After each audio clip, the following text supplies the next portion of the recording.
Bonjour à tous! Je suis contente de vous retrouver déjà pour un nouveau podcast. Décidément, c'est très fluide ce format et j'ai vraiment beaucoup de choses à dire. Pour ceux qui ne me connaissent pas, je suis artiste spirituelle, facilitatrice des grands passages et relieuse des mondes. Un nouveau podcast que j'ai intitulé Ancien monde et Nouveau monde, qui part d'une volonté de partager un petit peu ce que j'ai perçu de là où on est l'humanité, dont je fais partie également. Et pour démarrer ce podcast, ce que j'ai envie de vous partager précisément, c'est une guidance que j'ai reçue de Maître Saint-Germain le 8 août 2024.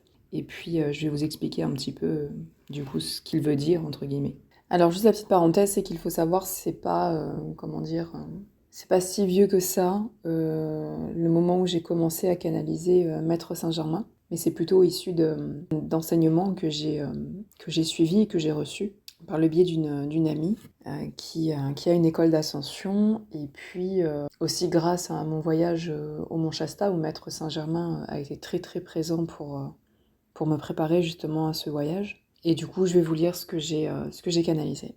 Vous vivez à la frontière de l'ancien et le nouveau monde. Vous êtes les éclaireurs de la transition. Votre mission ne consiste pas à vivre dans l'un qui s'effondre petit à petit ou l'autre qui n'existe pas encore tout à fait. Allez simplement chercher dans l'un ou l'autre ce dont vous avez besoin. Ainsi vous ensemencerez dans les deux la graine de l'équilibre d'une vie libre et harmonieuse. Vous êtes les passerelles. Alors cette guidance, je la trouve vraiment puissante parce que elle est très claire, et je pense que Maître Saint-Germain, il a vraiment cette énergie de mentor, et dans sa manière d'éclairer la voie. Les mots, les verbes qu'il emploie sont vraiment très, très structurés, je dirais pas directifs, mais du coup ça donne une ligne qui est assez facile à suivre dans le temps, donc c'est vraiment intemporel. Et moi, ce que j'aime beaucoup dans cette guidance, c'est que je ressens beaucoup d'amour finalement pour le temps actuel que nous sommes en train de vivre, qui se trouve justement à la frontière, comme c'est dit, entre l'un qui s'effondre petit à petit et le nouveau qui n'est pas encore tout à fait là. Et je pense que cet amour, on en a beaucoup besoin parce que c'est très compliqué pour certaines personnes aujourd'hui qui le portent, ce nouveau monde, de voir et d'être témoin du fait qu'il n'est pas encore né, suffisamment présent sur cette planète, pas suffisamment encore élargi.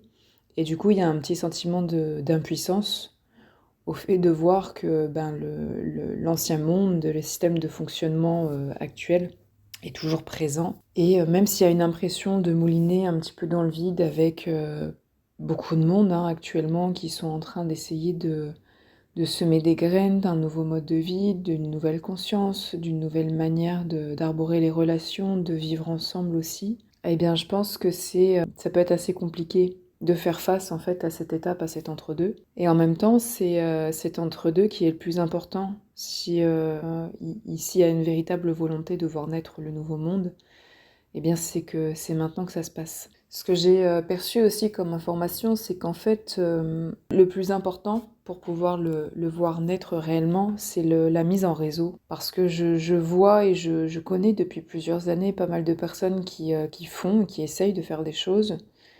Le problème, c'est que ils sont trop isolés. Il y a vraiment quelque chose qui est de l'ordre de ok, j'ai le courage d'essayer de montrer une nouvelle voie. Moi, je m'intègre à ce mode de vie qui correspond davantage à qui je suis, à ce que je souhaite, à ce que j'ai besoin de vivre, aussi pour mon compagnon, pour ma famille, etc., etc., ou pour mes enfants. Et c'est comme si les gens se plaçaient à un endroit. Donc souvent c'est une maison, ça peut être un écolieu, ça peut être plein de choses. Et en fait, il y a comme une volonté que cet endroit va pouvoir attirer de lui-même toutes les personnes qui pourraient être intéressées par ce type d'énergie précisément. Et en fait, il y a un essai où les gens ils essayent de vivre ensemble justement. Donc il y a des terrains en colocation qui sont mis, il y a des habitats légers, etc., etc. Mais en fait, ça reste à l'intérieur. Il y a comme quelque chose, finalement, je trouve, qui est enfermé, alors que profondément, ce dont l'humain a besoin, c'est d'avancer, de faire les choses ensemble.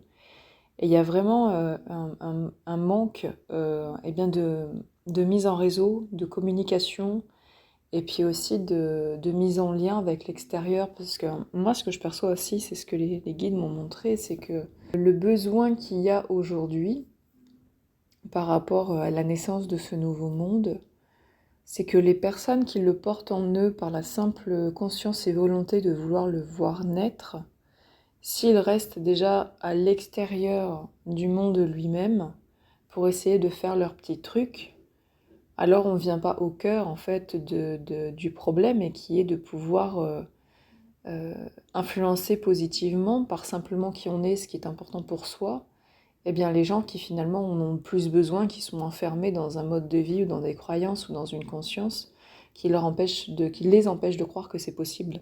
Donc ça c'est vraiment quelque chose qui m'a été donné et que j'ai trouvé extrêmement éclairant.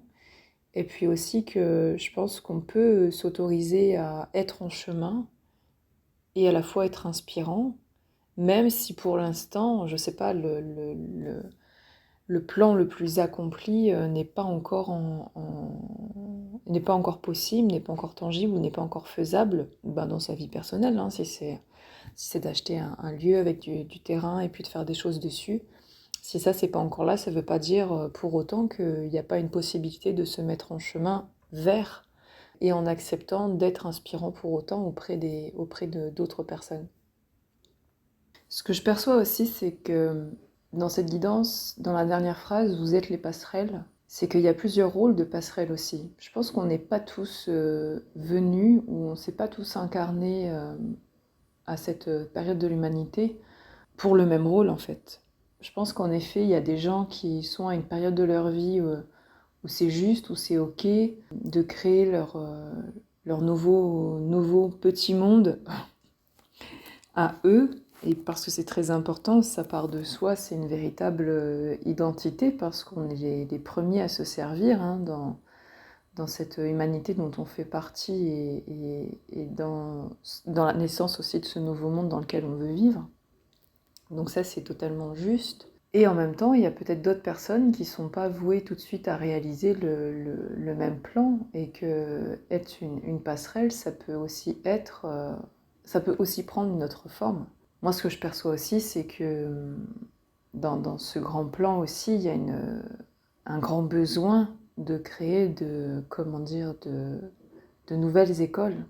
Je pense que les personnes finalement les plus concernées aujourd'hui par ce nouveau monde, eh ben, c'est la future humanité. Et la future humanité, ce sont les enfants qui ont un grand besoin aujourd'hui qu'on prenne soin d'eux. Ça, c'est vraiment une priorité parce qu'il y a beaucoup trop d'enfants qui sont en souffrance sur cette planète déjà. Ça, c'est une certitude malheureusement. Mais par là, ce que je veux dire, c'est que on est aussi les passerelles pour que eux puissent vivre dans un monde qui est différent de celui dans lequel nous on vit aujourd'hui. Donc ils sont quand même une motivation première pour les adultes d'aujourd'hui.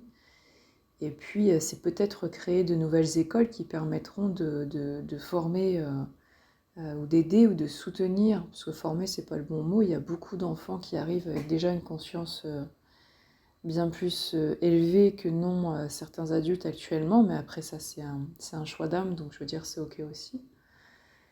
Et qui n'auront pas forcément besoin d'être formés, mais qui vont avoir besoin en fait de cadres, hein, de cocons, de lieux sécuritaires dans lesquels ils vont pouvoir se déposer dans leur entièreté avec leur conscience, leur spiritualité, leur force déjà à un âge aussi jeune, pour qu'ils puissent voir qu'il n'y a pas qu'une seule voie sur cette terre et qu'il y a une deuxième voie qui est possible, et puis ce sont eux qui choisiront aussi après de créer ce nouveau monde. Donc il y a ça aussi comme rôle passerelle, je pense, des personnes qui sont vouées à créer des espaces d'accueil pour les enfants du nouveau monde et pour la future humanité, qui est déjà en fait un chemin et une voie vers la sortie de l'ancien, qui est important. Donc ce que je veux dire par là, c'est que les rôles qu'on peut tenir peut tout à fait être différent pour les uns et les autres. Mais encore une fois, je pense que ce qui compte, c'est la manière dont on communique sur ce qu'on fait et comment on le rend aussi au monde pour que les gens puissent voir que c'est pas isolé, que c'est pas juste 10% de la population qui est en marche et qui est en route vers ça, parce que de toute façon, ce qui est le plus important, c'est que finalement, à un moment donné, il y aura suffisamment de témoins qui auront montré que c'est possible pour pouvoir influencer le reste de la masse, de la population et des gens, pour les influencer positivement, leur disant bah regardez, nous on l'a fait, c'est possible. Alors même si pour l'instant ces personnes-là sont considérées comme, je sais pas, un peu trop en marge par certaines personnes, c'est toujours le cas, jusqu'à ce qu'il y ait 50-60% de personnes qui aient réussi à le faire, et là ça devient la normalité. Donc il y a ça aussi à garder en tête, c'est que tout ce qu'on fait et tout ce qui est réalisé aujourd'hui n'est pas perdu, mais c'est parce que justement nous sommes plusieurs à commencer à le faire, qu'on rend ça possible, et qu'on augmente le pourcentage de probabilité que ce nouveau monde puisse exister dans un futur proche. Et puis surtout que ce nouveau monde n'est pas du tout une utopie, hein. On n'est pas sur un modèle de vie qui est totalement extérieur ou en rejet de la Terre ou alors de l'humanité. Au contraire, c'est un des projets qui vise à aider et à soutenir l'humanité, à soutenir sa santé, à soutenir sa conscience, à soutenir son potentiel créatif. Et que cette vision, c'est plutôt revenir finalement à quelque chose de normal qui aurait dû exister depuis toujours, c'est-à-dire à vivre en réseau et non plus forcément séparé, à ouvrir des espaces pour que chacun puisse déposer qui il est, son savoir-faire, ses compétences. C'est aussi des espaces où on comprend qu'on n'est pas seul, où l'être humain au premier plan, lui qui est physique et donc visible, n'est pas le seul habitant de cette planète en fait, qu'il y a d'autres dimensions et d'autres règnes, eux invisibles mais fort présents, fort intelligents, fort conscients, qui ont aussi envie d'assister l'humanité. Le but étant de recréer l'unité et de vivre dans des espaces où l'être humain redevient souverain et redevient aussi respectueux en fait du vivant et des règnes invisibles que compose la vie sur cette terre, ou que la vie elle-même héberge en fait sur cette terre. Donc ça peut être c'est une vision qui est très simple, hein, vous le savez bien entendu dans la manière dont je l'ai dit, et qui peut prendre différentes formes, mais la seule chose qui compte, c'est d'essayer de vouloir en tout cas alimenter cet axe, parce que c'est finalement ce dont on a le plus besoin, c'est de vivre, je vais pas dire à l'inverse, mais de remettre dans l'ordre ce qui a été totalement désordonné. On a passé du temps à vouloir créer la séparation, à la dualité, à se juger les uns les autres, à faire quête de qui est supérieur par rapport à l'autre, dans son besoin d'argent, dans son, comment on appelle ça, dans la hiérarchie, tout a été tellement fait en fait pour se dissocier des uns des autres, que l'être humain, on a perdu la conscience que l'union fait la force et que c'est l'unité qui nous rend finalement à notre humanité et à ce qu'il y a de plus beau en l'être humain. Et il y a aussi autre chose que je reconnais pour le voir dans les séances individuelles que j'ai avec de jeunes adultes, hein, parce que j'ai parlé beaucoup d'enfants, de la future humanité, et puis des différents rôles passerelles que jouent déjà certaines personnes, donc certaines personnes sont invitées à vivre, à réaliser ou à être. Il y a aussi l'entre-deux, tous ces jeunes adultes qui aujourd'hui approchent la vingtaine et ont une conscience déjà extrêmement éclairée sur la réalité du fonctionnement obsolète de l'ancien monde, dans lequel ils ne se reconnaissent pas du tout, mais dans lequel ils sont en grande souffrance, surtout avec toutes les crises majeures qu'a traversé l'humanité ces dernières années. Et en fait, ils se sentent extrêmement perdus, alors qu'ils ont un potentiel de nouveau, de justement parce qu'ils ne se reconnaissent pas dans ce système, en fait, qu'ils peuvent justement créer un nouveau. Et c'est ce que je disais la dernière fois à une jeune femme, c'est que la chance qu'ont aujourd'hui finalement ces jeunes adultes, c'est que c'est comme si leur voix, aux yeux d'un gouvernement ou d'un système, n'a pas suffisamment de poids, ou alors du moins ils ne craignent pas la voix justement de ces jeunes adultes.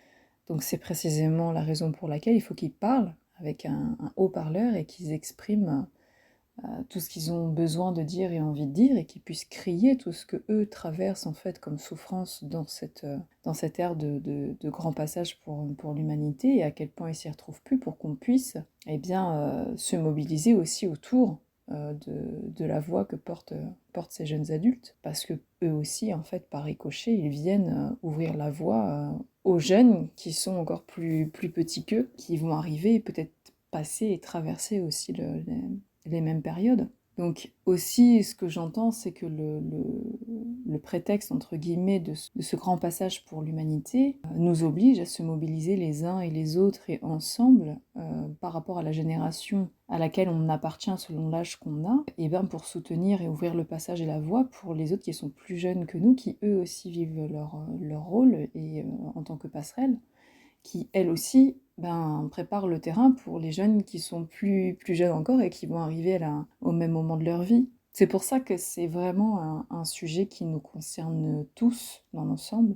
Même les gens qui ne pensent pas être concernés le sont, et ceux qui ne savent pas qu'ils le sont aussi concernés. Donc on est vraiment tous invités à en faire un projet de cœur, un sujet majeur aussi au centre de nos vies, et en tout cas d'y remettre une importance, vraiment quelque chose qui fait le poids et autour duquel on se mobilise. Parce que je pense que ça peut nous permettre aussi justement de recréer l'unité dont on manque profondément de vivre entre nous, les uns et les autres, et de faire les choses ensemble.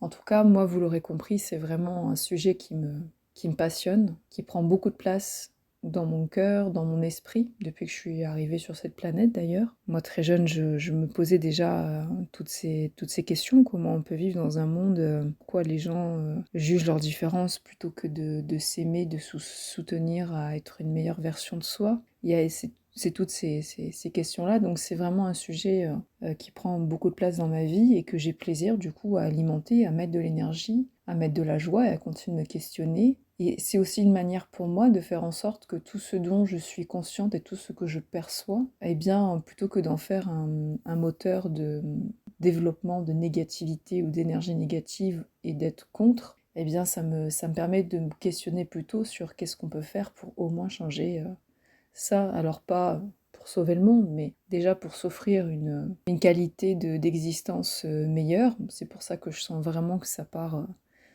de soi. Au départ, c'est pour soi, même si ça n'a rien d'égoïste, attention.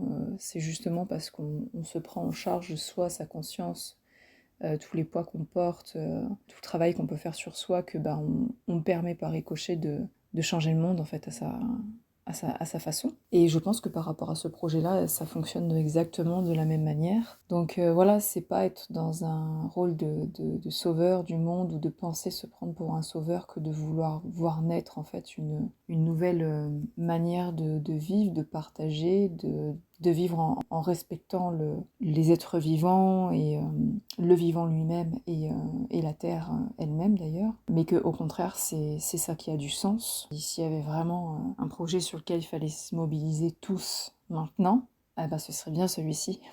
Voilà, donc c'est vraiment un sujet qui me passionne en tout cas.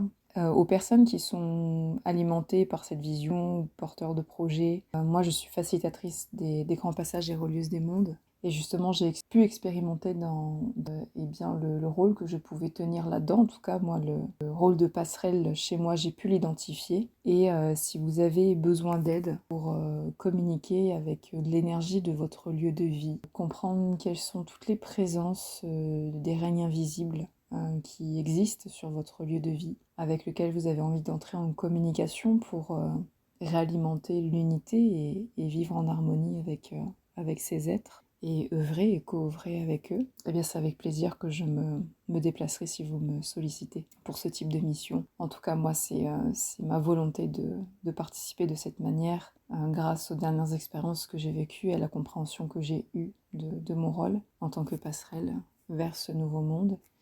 Si vous avez besoin de me contacter, vous pouvez retrouver toutes les informations dans la description sous cette vidéo.